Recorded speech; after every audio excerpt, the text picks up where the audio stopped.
Your person is secretly hoping for something. And only you can give it. Wait, pause for a second. Something quiet, something almost invisible has just shifted, and you might not have felt it yet.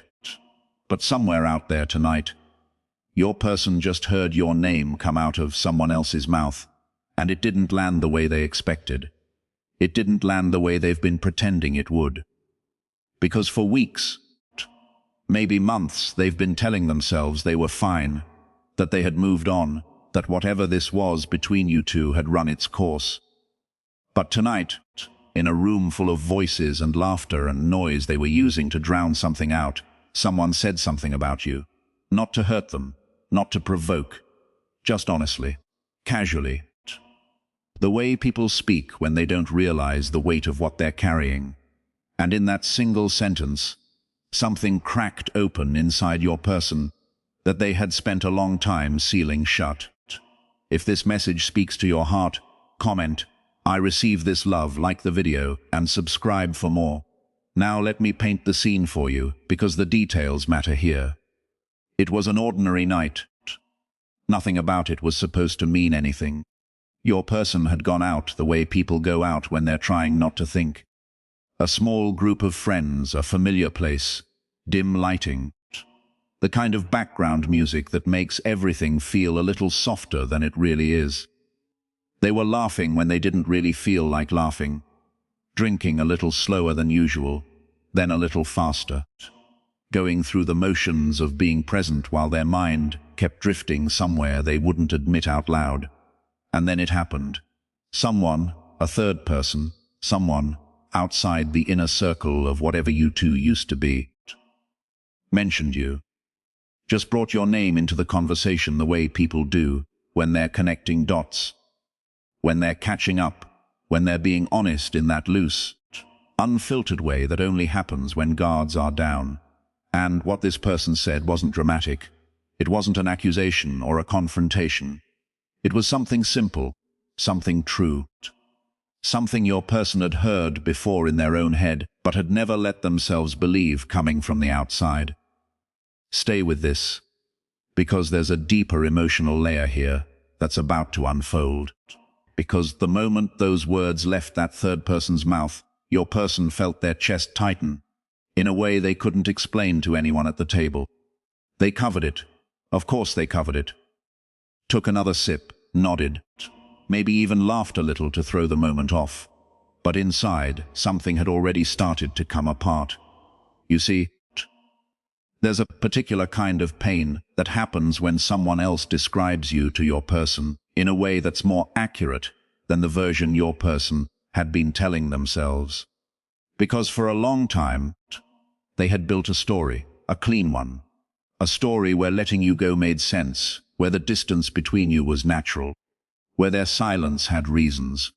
And then this third party, with no agenda and no investment, said something so simple, so honest about who you are and what you brought into their life, that the whole story your person had been holding on to suddenly felt thin, like paper, like something that wouldn't hold up to one more honest sentence. They didn't say anything for a moment after that, just stared at the rim of their glass, maybe traced a finger along the side of it.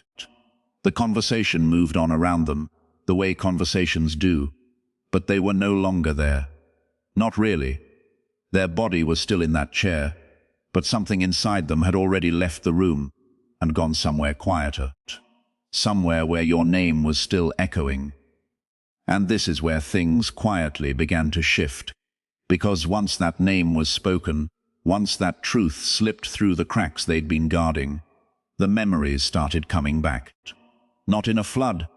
Memories don't usually arrive that way. They come in pieces, a small one first. The way you used to look at them when you were trying to understand something they were saying. The way you laughed at the things that weren't even that funny. But you laughed because they had said it, and that was enough. The specific tone of your voice when you said their name in the morning, half asleep, half soft. These weren't things they had been thinking about all day. These were things they had buried under busyness and other people and noise. And tonight, the noise wasn't working anymore. What happens next isn't loud, but it changes everything. They ordered another drink. They told themselves it was because they were having a good time. But anyone watching closely, anyone really watching, would have noticed that the smile didn't quite reach their eyes anymore. There was a heaviness sitting just under the surface, a heaviness they couldn't name, because naming it would mean admitting something they weren't ready to admit. So they kept the conversation light, kept their hands busy, kept moving the moment forward, but their mind kept slipping back. Back to a memory they hadn't visited in a while. It was something small, something you probably wouldn't even remember the same way they do. A conversation you had once, maybe in a car, maybe at the end of a long day, where you said something honest to them, something vulnerable, something that at the time they didn't fully receive. They heard it, but they didn't really hear it, not the way you needed them to. And tonight, sitting in that bar with your name still hanging in the air, they remembered it. Word for word, almost. And they realized something they hadn't let themselves realize before. That you had been telling them who you were the whole time. And they had been too distracted, too defensive, too busy protecting themselves from something to actually let it land. This is where understanding slowly begins. Because here's the thing about hearing yourself described accurately by a stranger. It's disarming. It's confusing. There's no one to argue with. There's no version of the story to defend. There's just the truth, sitting there in the open, refusing to be edited. And when that third party said what they said about you, your person realized that other people had seen what they themselves had been refusing to see. That the qualities they had downplayed in their own mind, the depth, the patience, the way you cared without making a show of it, those were things other people noticed in passing. Other people saw you clearly, and they had been close enough to see you most clearly of all, and somehow they had let themselves look away. There's a particular kind of regret that doesn't announce itself. It doesn't crash in. It seeps, slowly. It fills the corners of the room you didn't know were empty. And that's what was happening to your person at that table. A slow seep. They weren't crying. They weren't dramatic. They were just quieter than usual. And the people around them probably noticed in a small way, the way friends notice without saying anything. But no one pushed. No one asked. They just let your person sit in whatever they were sitting in. And this is the part they're still trying to understand. Because somewhere between the second drink and the third, a song came on. You know the kind. The kind that doesn't even have to be a song that means anything specifically to you two, but it has the right tone, the right slowness, the right melancholy underneath. And suddenly your person was somewhere else entirely. They were back in a moment they hadn't asked to revisit. A moment with you. Maybe nothing dramatic. Maybe just sitting in silence somewhere. The kind of silence that only happens when two people are completely comfortable. The kind of silence that's full instead of empty. And they realized, sitting there in that bar, that they hadn't had that kind of silence with anyone since. That's a hard thing to admit. Even to yourself. Especially to yourself. So they did what people do when something honest is rising up inside them. They tried to push it down.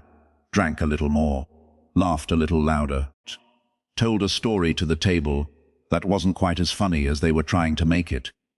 But the feeling didn't leave. It just settled deeper.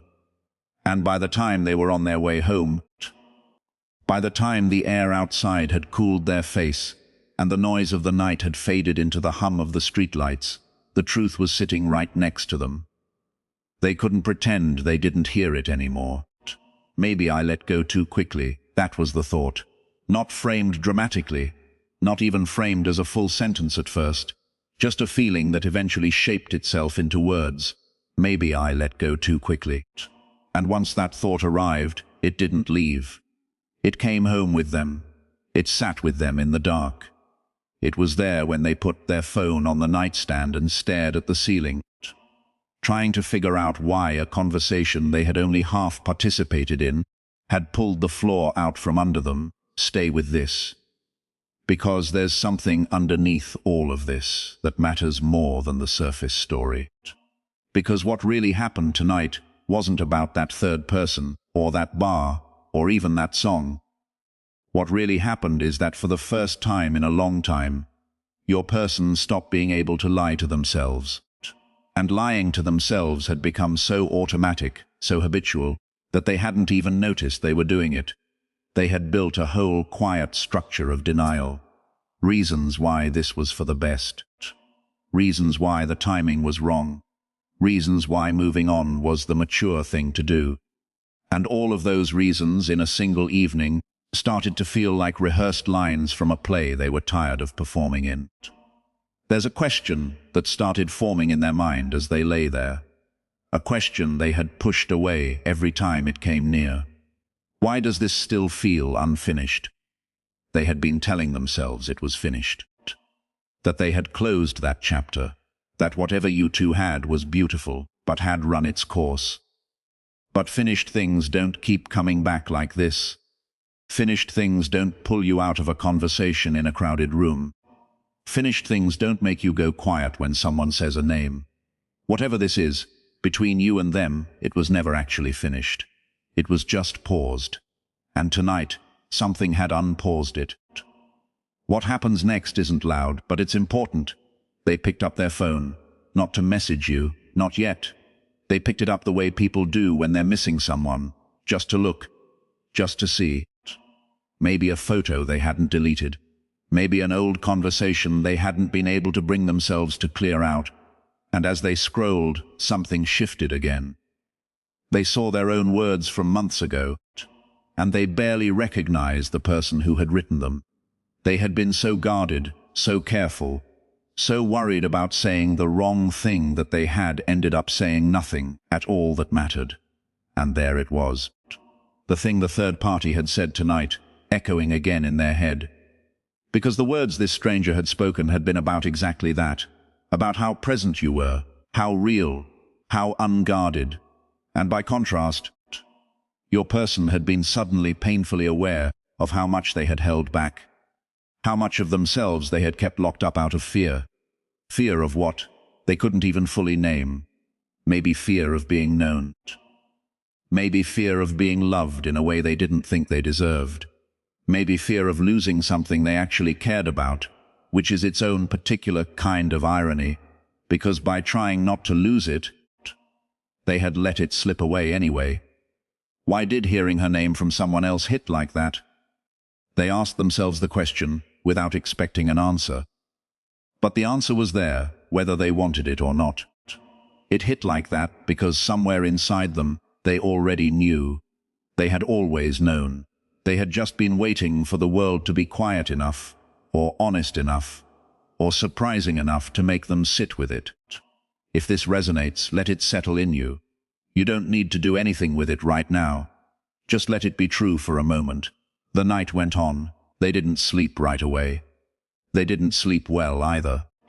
They drifted in and out of half-thoughts. And in those half-thoughts, in that strange in-between space where the mind isn't quite defended, more memories surfaced. The way you used to text them something small in the middle of the day, just to share it. Not because you needed anything, just because you were thinking of them. They had taken those messages for granted. They had read them and replied with something brief and gone back to their day.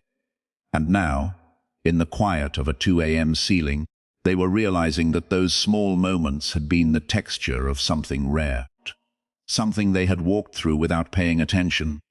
Something about them still stays with me. That was the next thought, quieter than the first, and maybe more honest. Because it wasn't a thought trying to figure anything out. It wasn't a thought asking what to do. It was just a thought confessing something, stating a fact, admitting that whatever they had told themselves about moving on, the truth was that you hadn't moved out of them. You had just gotten quieter inside them. And now, after tonight, you weren't quiet anymore. This is where the perspective begins to change. Because up until now, your person had been seeing this whole situation through one specific lens. The lens that protected them. the lens that made the ending make sense. But that third party's honesty, casual as it was, had cracked that lens. And now they were starting to see things from a different angle. They were starting to see what they had brought to it, and what they hadn't. They were starting to see how much of the distance between you was something they had created, not something that had naturally occurred. And that's a hard thing to face. It's much easier to believe that things just happen, that timing was wrong, that life pulled you apart. It's much harder to admit that you were the one who pulled away, that you were the one who kept things at arm's length, that you were the one who didn't reach out when you should have. But that admission, painful as it was also the beginning of something. Because regret without honesty just becomes resentment. But regret with honesty becomes wisdom. And what was happening inside your person tonight was that wisdom was starting to take root. Not loud wisdom, not the kind that announces itself. The kind that just makes you sit up a little differently. Look at things a little more clearly. Speak a little more carefully. Because you've finally seen something you can't unsee. This is the part that they didn't see coming. The thought of reaching out came naturally after that. Not as a plan, not as a decision, just as a feeling, a pull, a soft, hesitant wanting. They didn't act on it right away. People rarely do, when something this significant is shifting. But the wanting was there, and the wanting was new. Or maybe it wasn't new. Maybe it had been there all along, just buried. But tonight it had risen up to the surface, and they couldn't put it back. Not all the way. They wondered what you were doing. Wondered if you were okay. Wondered if you ever thought about them, the way they were thinking about you right now, in this raw, undefended way that the late hour and the alcohol and the honesty of a stranger had pried open. And there was something both painful and tender in that wondering. Painful because they didn't know. Tender because they hadn't let themselves wonder in a long time. You don't need to force this. Just feel it. Because what's happening on their side right now isn't something you have to chase or pull or earn. It's something that's unfolding because it was always going to unfold. Some things between two people don't actually finish when one person tries to walk away. They just go underground, they wait. And then one ordinary night, one casual sentence from someone who doesn't even know what they're starting, brings the whole thing back into the light. There's a verse that quietly sits with this kind of moment. Ecclesiastes says there is a time to keep silence and a time to speak. And what your person is starting to feel, in this slow, hesitant way, is that the silence between you may have served its purpose. That maybe the silence wasn't the ending. Maybe it was just the time before. Time for them to come to themselves. Time for them to see what they had been refusing to see. Time for them to stop running from the version of you that lives in the quiet parts of their memory. And here's where the gentle realization is settling. The thing the third party said tonight, the thing that hit so hard, wasn't actually new information. It was something your person had known about you all along. They had felt it. They had benefited from it. They had been loved by it. They had just stopped letting themselves see it. And tonight, hearing it from someone outside, someone with no stake, made it impossible to dismiss anymore.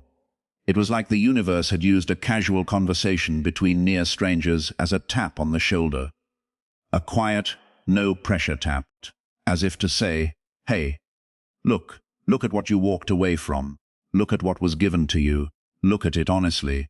And then decide what you want to do. If you've felt this shift too, you already understand what's happening. There's no need to rush it. There's no need to make it into something bigger than it is. It's already big enough, just as it is.